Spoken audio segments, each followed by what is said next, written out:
Today, I'm going to be sharing with you a moment from many years ago where I just kind of said something to myself, and it really set me on the path for better health and better fitness without me even realizing it at the time. And I'm going to share that story with you, along with how you can use the same principle to set your business apart and on the right path. So let's get to the show.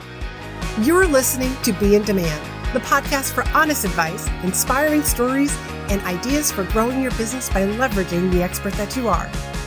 I'm your host, Laurie-Ann, business mentor, and I'm also a reformed painfully shy girl, red wine lover, and exercise enthusiast. Join me as I share how being positioned as the expert in your industry, even if it's a busy one, will help you stand out and be the one in demand to hire and work with. Welcome back to another episode of Be in Demand. I'm so glad that you're here, by the way.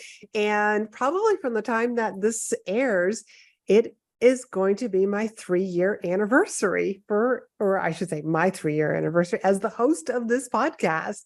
And 3 years is a long time to be podcasting.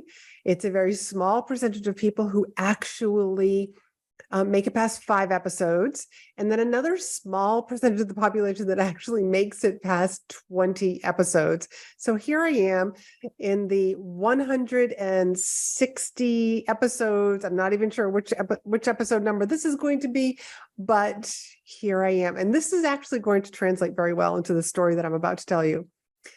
Years ago, I had joined a gym. And it was within walking distance of my home. And I remember, there I was like using one of the weight machines. It was actually the lat pull down. And I overheard these 2 ladies nearby me and who had obviously not seen each other in a very long time, because the conversation started as, "Oh my God, you look fabulous. What have you been doing?" And the other woman said, "I've been working out faithfully 3 times a week for the past 5 years."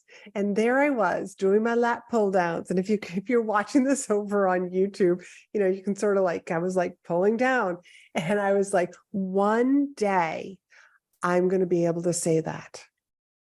One day I'm going to be able to say that I've been working out faithfully for 5 years. So I was probably still within the first 3 months or so. And I don't even know what the stats are of people who join a gym and then kind of drop off. But there I was, like a young teenager, and I really enjoyed working out. But I do also remember that when I joined this gym, and it was a women's only gym, by the way, I only signed up for the 6-week program.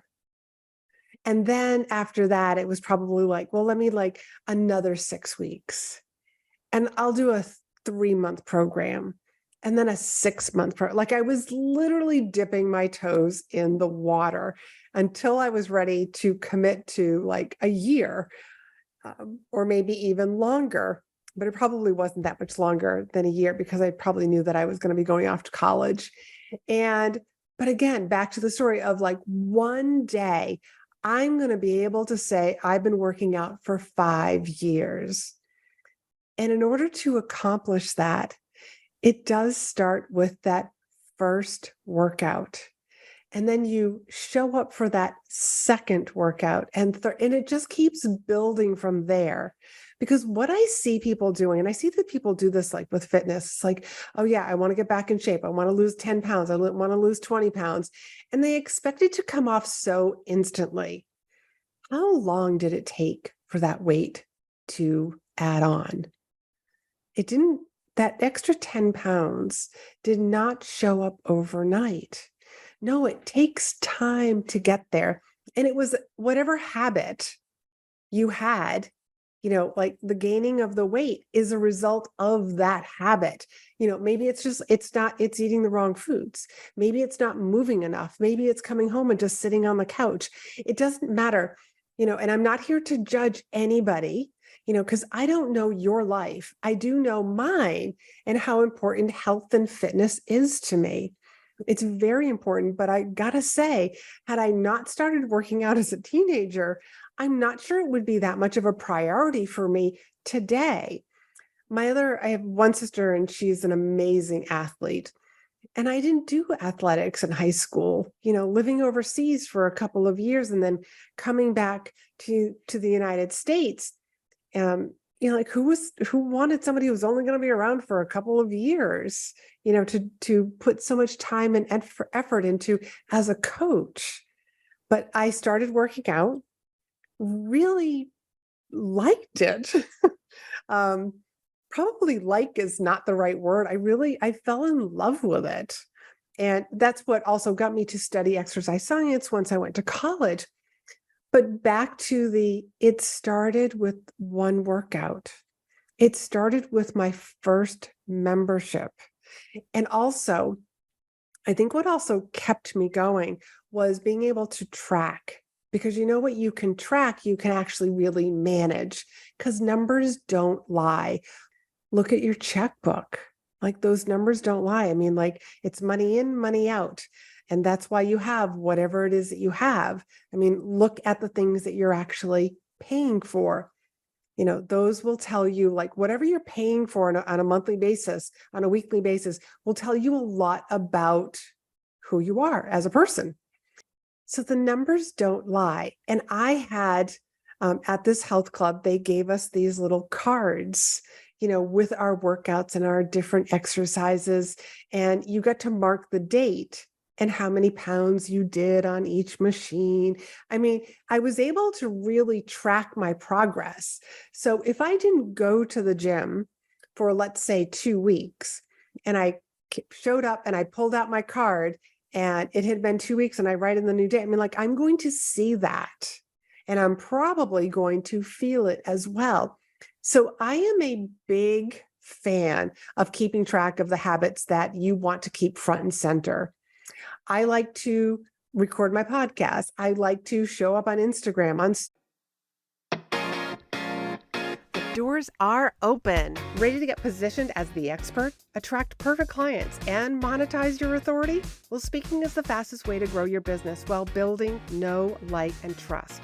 Having a speech will attract the perfect clients to you and get you rebooked again and again. So if you're ready to craft a speech that is compelling, captivating, and most importantly, converting, then get on the waitlist for In-Demand Signature Speech, where you'll learn my step-by-step process to build a speech that gets your audience's attention, explains why you're the expert to keep listening to, share immense value while subconsciously addressing the objections your audience is thinking and feeling, so that when you share the next step, it's a no-brainer for them to say yes.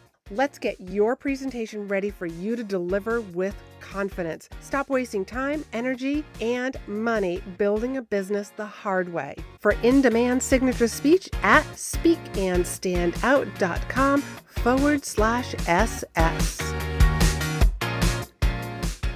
Stories. So it's a point, that I get to basically check the box that I showed up today.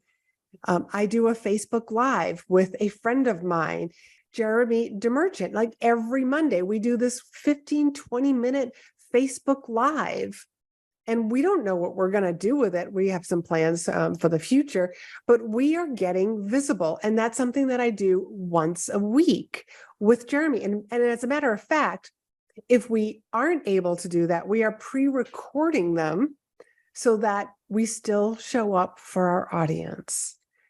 So it all starts with one. I mean, so we're up to, I think, only 4 of these Facebook Live shows. And that's not much. That's not much compared to some other people. But that's what I see people doing. They are judging themselves based on others. Judging themselves like, I'm not there yet.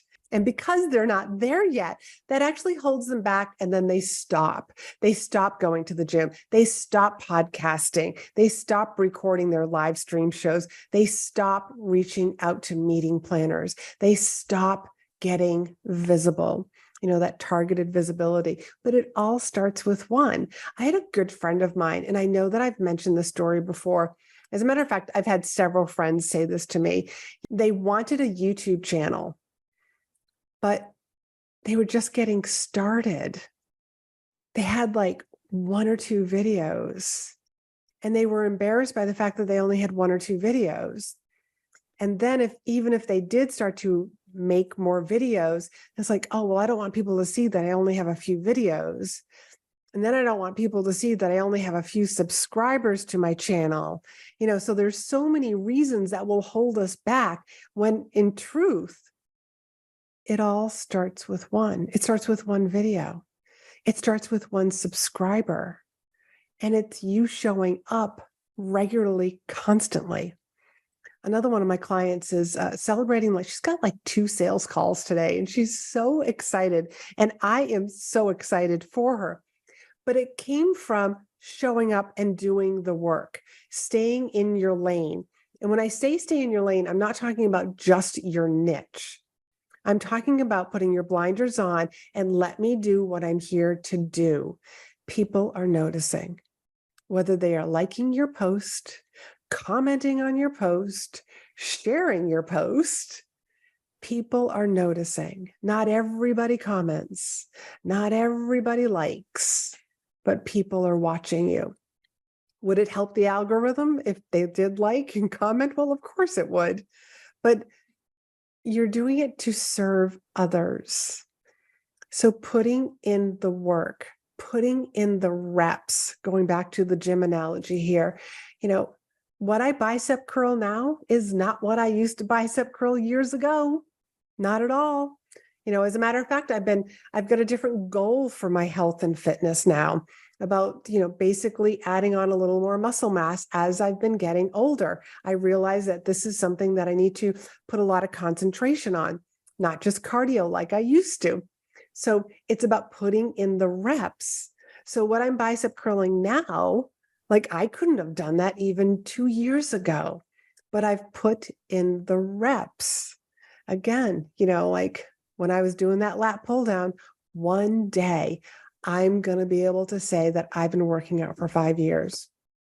And as a matter of fact, I completely forgot about saying that until it was years later. And I sat there and I was just like, let me do the math.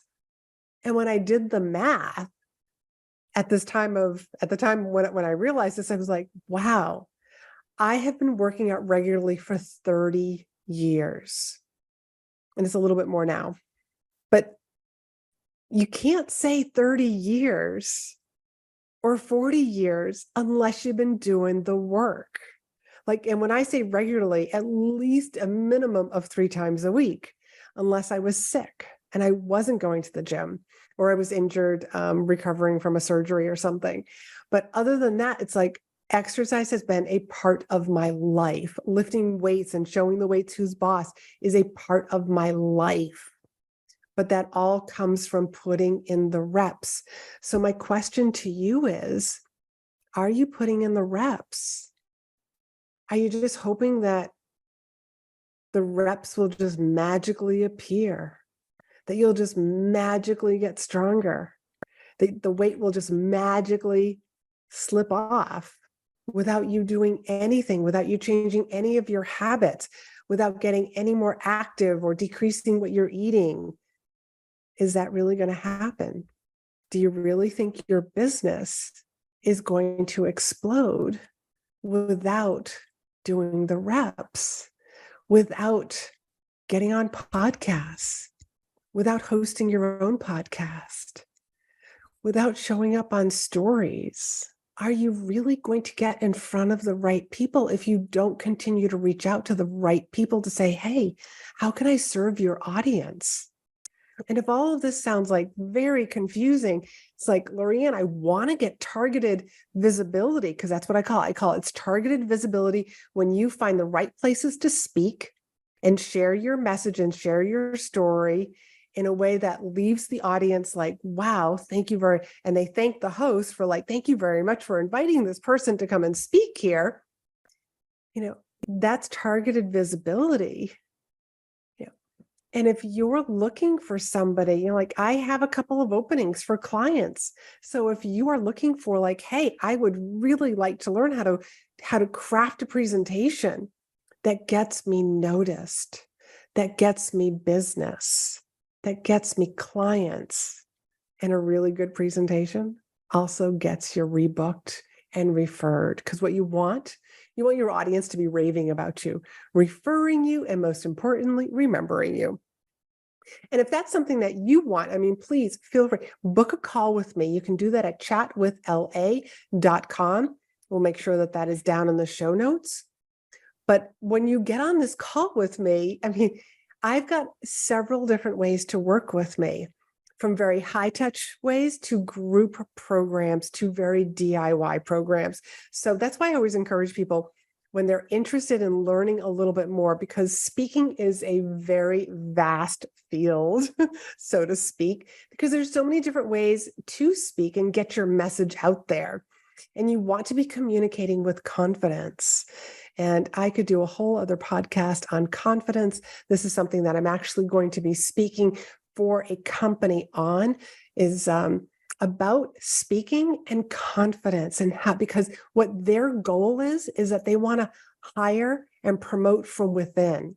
So they know that if they can motivate and inspire their current team to take on more responsibility, then they're just going to be hiring people at the entry level.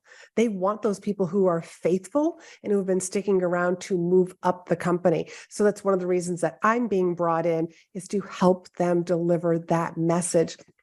And it's about communicating with confidence. That's something that I'm going to be sharing with them, and about using public speaking skills. So if that's something that you are interested in learning more about, I want to encourage you to book a call with me, and I will share with you the different ways that I work with people. And if you're wondering, like, I don't even know if I'm the right person, if you're a high achiever, if you've got a story to tell, if you have solutions, if you are tired, exhausted of doing the social media little wheel, like those little hamsters that are on a wheel and they're just running and they're getting nowhere. If you feel like your social media is like that, then maybe targeted visibility is the perfect thing for you. So, but we can talk more about that. And even if you consider yourself to be a shy person, because I consider myself to be a reformed, painfully shy girl, I will share with you how I was able to teach my nervous system new tricks. That in a nutshell, that's basically what I was able to do to get over that shyness. But doing the reps, I want to encourage you to do the reps. Put down on a piece of paper, what are some of the things that you want to do? There are so many different habit apps that are out there. Download one of those apps and add the different things that you want to do for your business, for your visibility, for your health, whatever area of your life that you actually want to work and improve on. Because having something visual that you have to check in is what's going to make the difference also, because numbers don't lie. Sometimes what I have found is that when I forget to do something for a couple of weeks, if I haven't been marking it down, it seems like, oh, it's only been a couple of days that I haven't done this. I mean, our minds just trick us. And also just time just seems to go by fast, that suddenly you realize, oh, wow, it has literally been 2 weeks since I recorded a podcast, since I did a live stream, since I showed up on Instagram, since I reached out to somebody via DM, since I've had a sales call. There are so many things that I think that you should be tracking in your business in order to grow your business, to grow your visibility. But it all starts with that one lat pull down where I said, one day I'm going to say that. One day I'm going to be able to say, I've been working out for 5 years consecutively. And if you keep track of things, you're going to be able to see the same thing. You're going to be able to look through your habit tracker and say, look at that. I've been showing up consistently. I've been doing a Facebook Live, an Instagram story at least once a week, twice a week for the past 3 months. And then it becomes like a habit. It's just like part of your schedule. And it's those things that become part of your schedule that make the difference. If you think success is because of the big things, it's not. It's because of the little things that are done on a daily basis. Something that one of my coaches said was, chop wood, carry water. That growing a business is not always sexy. That there are things that we do that it's chop wood, carry water. I got to reach out to people. I got to record podcasts. I got to write social media content. I got to write newsletters. There are a lot of things that I do, but there's a lot of things that I delegate to my team as well. I mean, the reason why this podcast sounds so wonderful is because the woman who edits my podcast, she makes me sound like a rock star. So big thank you out to my team and all that they do for me. And one other real life story about doing the reps that I want to share with you is about a woman. Her name was Ursula McCarthy. Ursula McCarthy. And I hope that I'm pronouncing her name right. But she was a cleaning woman who lived in Mississippi. And then one day she decided to ask the bank, how much do I have? How much have I saved? But because she was a woman who didn't have the benefit of having a great education, she didn't even understand what the number meant. And so what the teller did was she took a quarter and, explained to her, this is worth $100. And she made these piles of quarters so that Ursula would understand exactly how many hundreds of and thousands of dollars she had saved up over the years. So what she decided to do with that money was she decided to, I want to give this many quarters to the church. I want to give this many quarters to my family. And then I want to give the rest of these quarters to the University of Southern Mississippi. And it was to go to a poor Black person who didn't have the means to go to college. She became, because she did the reps and did the work every single day without even realizing what she was doing, she actually became the most famous benefactor of the university. And that came from every single day. She added a few coins, added a few coins, added a few coins, and it added up to thousands and thousands of dollars in the long run. So that's just another great example of what it can look like for you if you just do the reps, if you just show up and do your thing that you're here to do. So till next week, I just want you to start looking at your schedule, at the list, make out that list of things that I need to do weekly and I need to do monthly, I need to do quarterly, mostly those weekly and daily activities. Get a habit tracker, some sort of app. They don't cost very much. Download one of those, edit it accordingly so that you have something to keep track of and actually look at, kind of like how I was able to look at the card every time I went to the gym and was marking, hey, my bicep curl went from 6 pounds up to 8 pounds, up to 12 pounds. And it's a whole lot more now, but you get to see your progress. I mean, why do you think these social media platforms have your analytics? One, it's positive feedback for you so that you can see what your hard work is doing and who you're reaching and how well you are doing in attracting your new audience. So till next time, be in demand.